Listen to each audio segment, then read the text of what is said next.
সাবধানে, ওইদিকে পড়ে গেলে উঠতে পারবে না, ঠিক আছে? প্রচণ্ড খাল।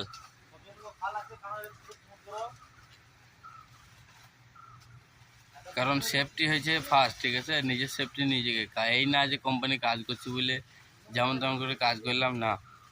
কারণ নিজের সেফটি নিজের কাছে। অবশ্যই তোমরা এইগুলো নিজেরা ফলো করবে, ঠিক আছে? যেখানেই যেভাবেই কাজ করো না কেন, কাজগুলোকে তোমরা